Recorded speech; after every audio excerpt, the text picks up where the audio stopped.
Iran is So if that's never giving up there's the control of the Strait of Hormuz. exactly. So what's the point of striking Iran every time they strike a ship? What is the message that is being sent across? Or is it what I mentioned, the theory of are we degrading, or is the US degrading Iran's capabilities gradually, because they're planning to continue the war in 6, 12, 24, 36 months? We'd like to think so, okay? But again, it's a country of 93 million people. You need, okay, we hit a surface search radar, okay? This is the kind of radar that will give you a radar return of these ships that are out there. Let's assume that the Iranian Navy had X number of these radars. Well, many of these kinds of surface search radars are on ships.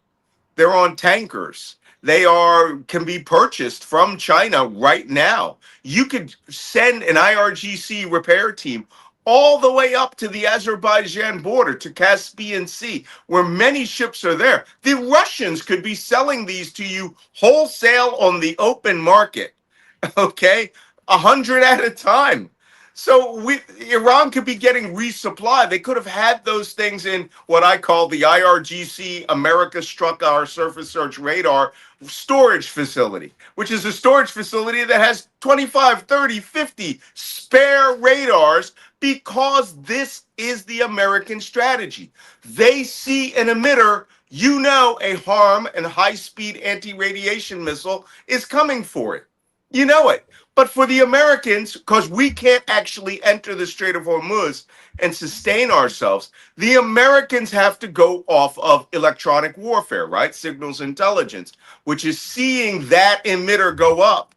I'm at the point where if I were chief of collections in electronic warfare signals intelligence, like I was back in the 1980s, I would start getting the impression that they were bullshitting us, that these guys are like trotting out emitters just to have an emitter there, just so that we could attack that emitter.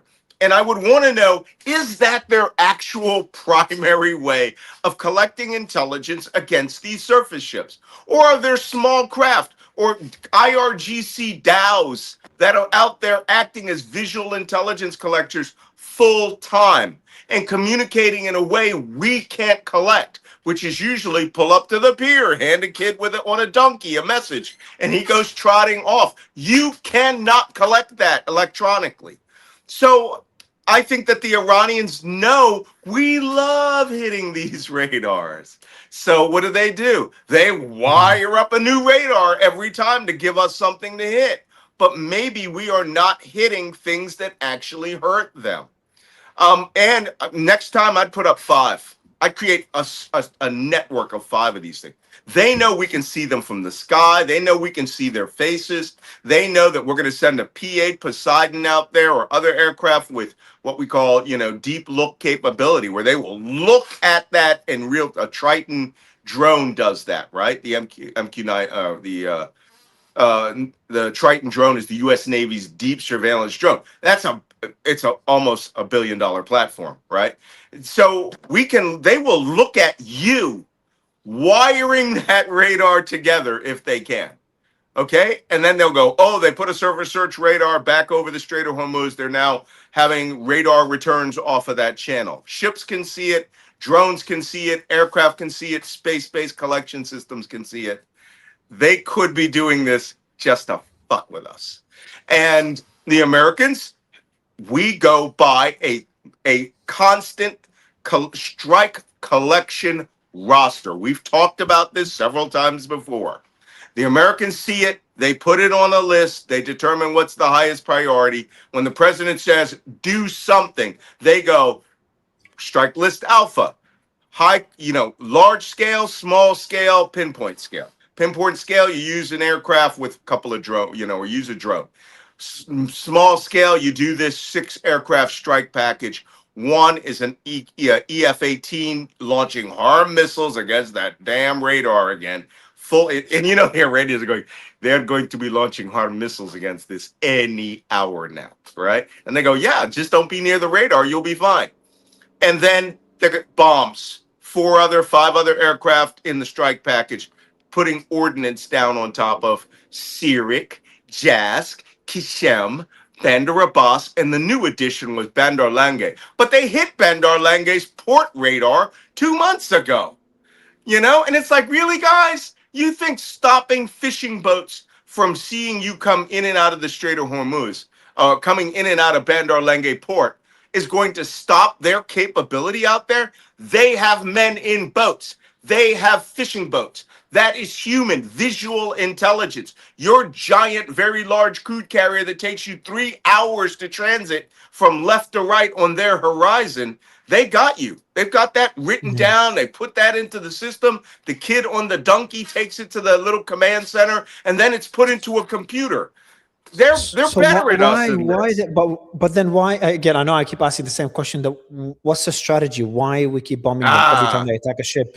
I keep telling you, there's no strategy, Mario. There is no strategy here, right? Again, if I was back in my previous position, where I was having to give analysis of why are you hitting these things, right? If you cannot show me that tower is actually a command and control tower, and a defense intelligence agency looks at the satellite images from National Geospatial and they go, well, it's a tower with antennas on it. We talked about the last time they struck it. It has microwave relays. And they may be actually running up there and putting VHF whip antennas so that they could talk to the high-speed small boats. Okay. They can do that every day. So okay, you blow up the tower, you knock the tower over. So if we then how about this one? It's a tougher question. If the president or the commander-in-chief asks you, Malcolm, I want you to do whatever it takes to ensure the Iranians no longer control the Strait of Hormuz. They give up controlling the Strait of Hormuz, the Omani side, which is Omani territorial waters by law. So what would be your strategy to force Iran to give up control of the Omani side of the Strait of Hormuz? Well, you can't, because their missiles and drones determine whether they can control the Omani side. Easiest thing to do is go to the Omanis, start putting money on the table.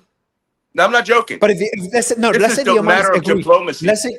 Let's say the Omanis agree with the US. The US threatens to sanction the Omanis. The Omanis agree. They're like, okay, we will do it. We will allow, which they did a couple of days ago until the Iranians got pissed off, put out a statement. The Omanis walked it back.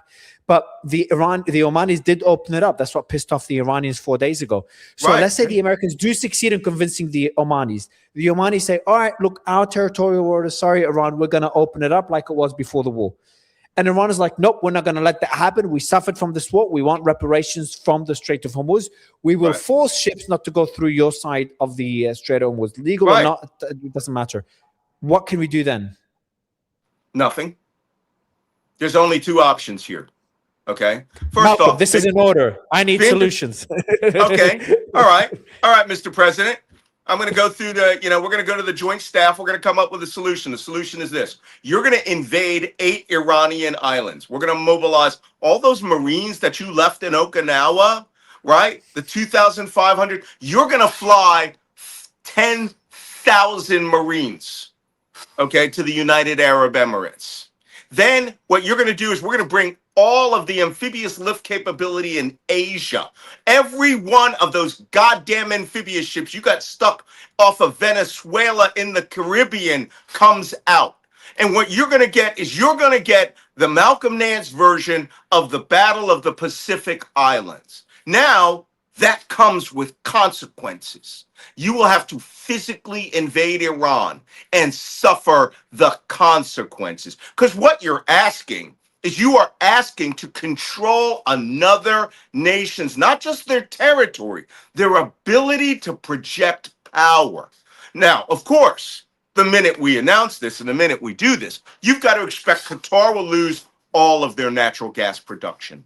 The United Arab Emirates will be bombarded day and night, and Marines will die by the dozens every day that you are on their shores. The Strait of Hormuz will get mined in a way that you couldn't possibly have ever imagined, right? It will make the 2,000 Iraqi mines that I hit one of them in 1991. It'll be like a fucking cakewalk. You have no mine warfare capability. So all you can do is Take empty oil tankers, run it through, and see if they blow up some of the mines. But in the meantime, the Iranians mobilize that million men of theirs, and they all show up down along the coast. They start transporting 5,000-10,000 men into Qasem Island, Larak Island, Hormuz Island. Sirik becomes the command post of the resistance to the Americans. And then I fucking invade Oman and the United Arab Emirates.